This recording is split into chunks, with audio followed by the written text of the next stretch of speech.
科技越来越进步，许多传统产业与技艺工法都逐渐没落。今天节目就要带你来看李介煌先生如何带领传统的木工厂加入创新思维，重新出发，走出另一条不一样的路。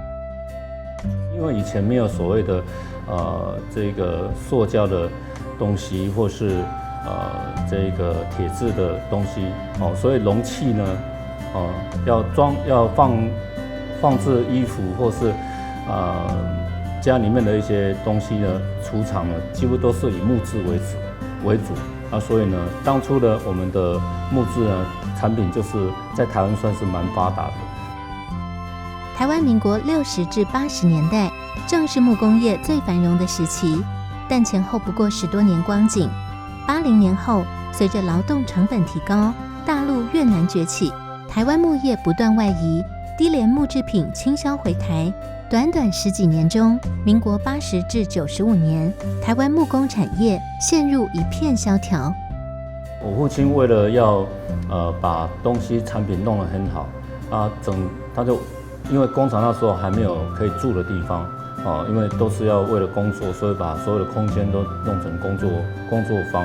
可是要睡觉总是要有一个地方嘛，要睡在水塔下面。为了振兴木工产业，李介煌将传统工法融入创新。首先要解决耗工的问题。基于此，在民国95年，台湾木业一片萧条下，李介煌率先引进 CNC 雕刻机及雷射雕刻机，目的是将枝节繁复的工序透过电脑科技处理，变成单纯化。主要是要节省效率比如说真心开的收视低这几个字，我们如果交给雕刻师傅刻的话，可能要刻好几天。我们透过这个雕刻机，我们就可以把这个东西呢，在很迅速、短暂时间就把它处理完了。就算是创新，也不能失去原有的传统工法，这是李介煌一路以来所秉持的信念。这8个零件呢，美美嘎嘎，你看有榫头，你下去粗的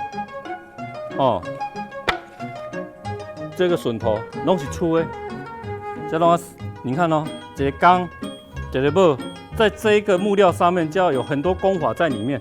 我现在用这样子跳跃式的，这张椅子完好如初。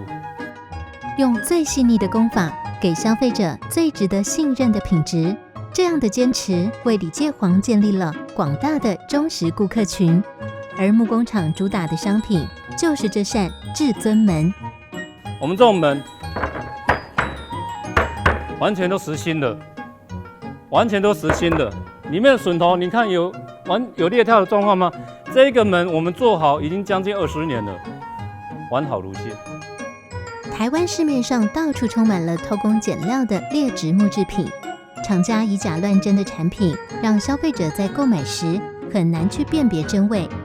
为了让消费者在购买物材产品有保障，李介煌决定筹办一个世界珍稀木材鉴定协会，希望有辨别真伪，让台湾的好工法先出来，好东西先让人家辨识出来。